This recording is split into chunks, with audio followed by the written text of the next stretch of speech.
Hi. Pleasure. Welcome on the show. Thank you very much. Thank you for spending some of your time with us. There are a lot of things that people already know about LL Cool J, but there are a lot of things maybe that, well, we can go in a little bit more, a little bit deeper. Right. First, I would like to start off with the history of LL Cool J, how you came about to be a rapper. Well, what happened was when I was 9 years old, it was like a big wave of rap records circulating throughout the community in Queens, where I grew up at. And around that time, you know, I was a victim of child abuse. Like I talk about it in my book, I Make My Own Rules. I have an autobiography out. And, you know, being a victim of child abuse, when I first heard rap music, it was like an empowering thing for me because it was the first time I heard young people speak in such a powerful manner and express themselves in such a powerful way. And I felt like that was something, I gravitated towards it immediately. And, Could you explain why that happened? Because you grew up listening to different kinds of music. No, I grew up listening to rap music. Yeah? I listened to Grandmaster Flash, The Furious 5, Treacherous 3, Crash Crew, and The Fearless 4. You know, Africa Bambaataa and the Soul Sonic Force. They were like the first generations of rappers. And I grew up listening to that Cold Crush 4. And because of that, you know, I loved the music immediately. You know, I heard other music growing up, but that was the main music that I was focusing on. And at what point did you say to yourself, this is what I want to do, this is what I want to become, I want to be a rap star? When I was around 9 years old. But was there a certain event that made No, you conscious? Yeah, there was. Just the fact that I heard these people speaking in such a powerful way. You know what I'm saying? That was the event. That was the triggering. That was the thing that triggered, you know, the event that triggered me wanting to become a rap artist. There are a lot of kids out there now today who also have maybe not the same dream, but a dream. But maybe they don't know how to go about fulfilling their dream. What would you say to them? I think that, first of all, you never stop dreaming and you never give up. And whatever it is you're trying to accomplish in life, you have to really go after it, full blast. You know, you have to focus on it.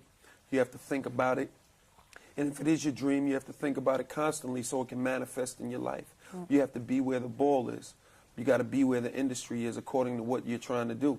Whatever it is you're trying to accomplish, you have to learn everything about that particular industry. If you want to be a doctor, you have to learn everything it is about whatever particular field of medicine you want to go into.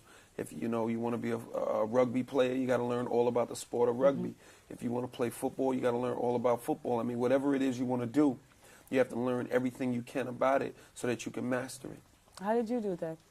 Just, you know, listening to the music and listening to all the artists that were coming out. But the reality is I didn't learn everything.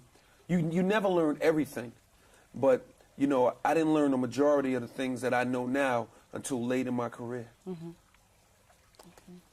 Well, speaking of your career, going on with that, do you remember writing your first rhyme?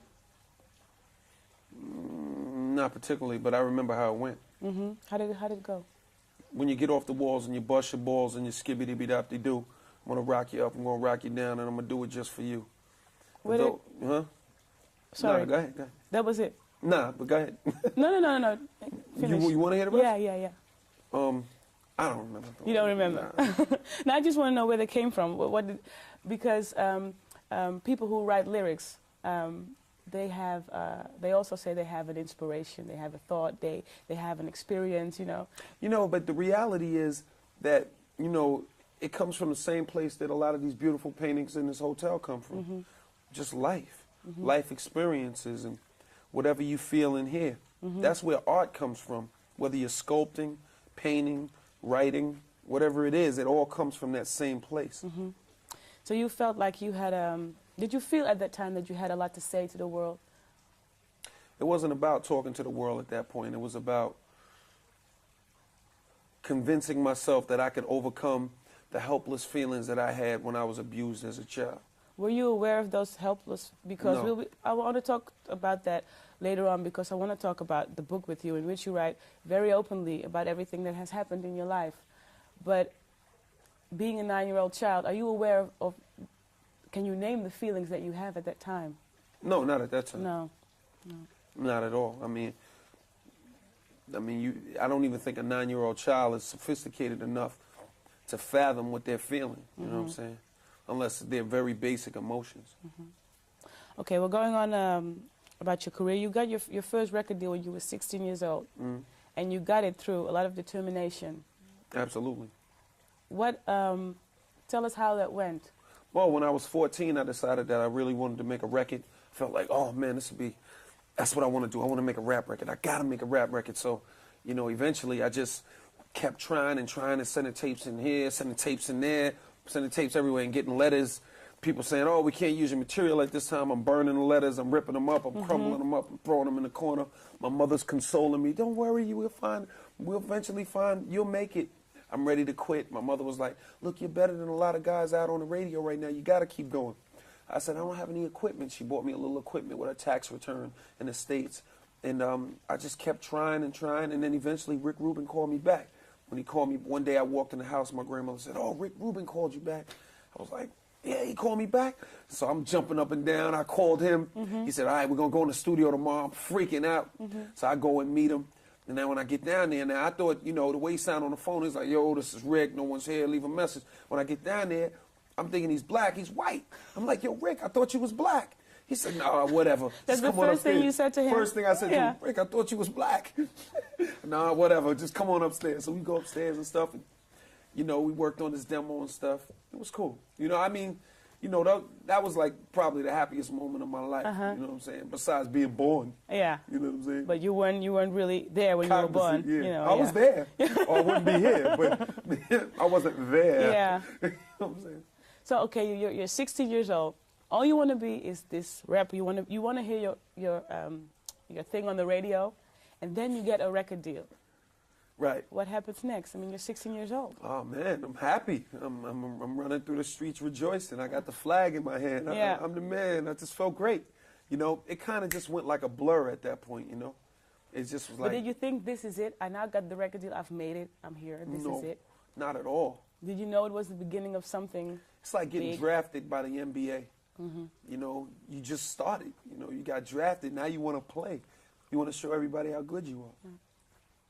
Then you get a chance to make your first album, Right. which goes platinum. Right. Crazy. Yeah, it is. Yeah. It's nuts. It's real bananas. Yeah, I was happy to do it. You know, I'm happy it happened. You know, I made my first album and it came out. Tell us about the album.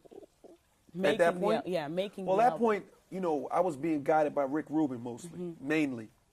I did give him a lot of input on certain things. Because you did come with something that was different. Yeah, because I just was, you know, I was just a, you know, young off the street, and that was my interpretation of what I had been hearing. You know what I'm saying? And that's still what I do. You know? Yeah, because you've had now you've had 6 platinum albums. Well, I've had a lot, whatever. Whatever. Exactly, whatever. You know what I'm saying? and every time you come with something new, it's like I'm trying to think. What makes him find a way to come with to staying true to hip hop, as you've known it all along, and as we all know it, but still coming up with something that's slightly different. Just waking up people every time you come with it. It's like, oh yeah, wake up call. It's like art, you know? You just take your canvas and your easel and you set up at a different location and you paint something different. But there's a lot more pressure involved, of course.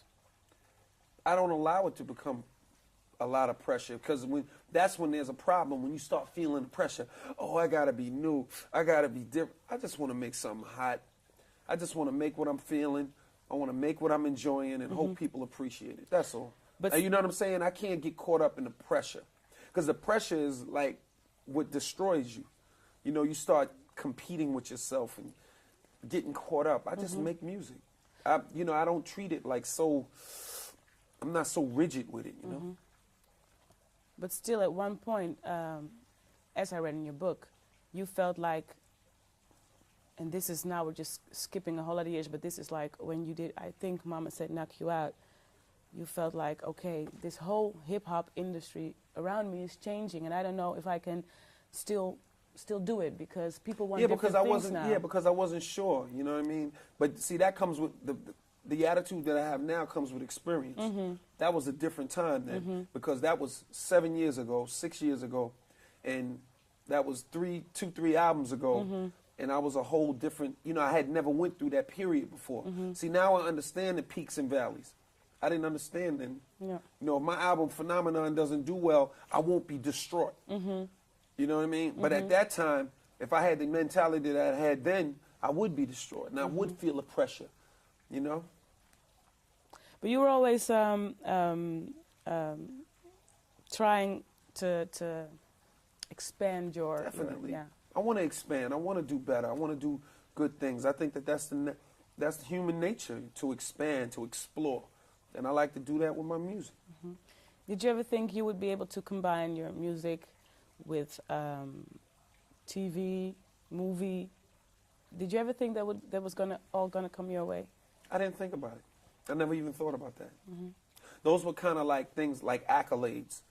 Those are kind of things that came with the territory, you know? Like this watch, you know? I didn't think about that, you know what I'm saying? I just wanted to make music. I didn't do it for money. I didn't do it to be in television or to do films.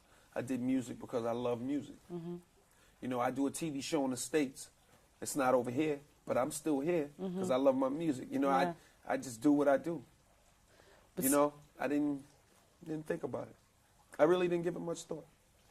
Okay, you're not in it for the money and the fame, but it all comes with it. For you, it did come with it. Yeah. So something must go through your mind when you're standing in there in front of a lot of people, your peers, and you're standing there receiving a Grammy Award or Oh, it's a beautiful feeling. It's a wonderful feeling. It's like electricity. It's like your body is supercharged. But you There's nothing like sharing with other human beings. There's nothing like human beings directing their focus and their energy towards you. That's an incredible feeling because that's why we're here.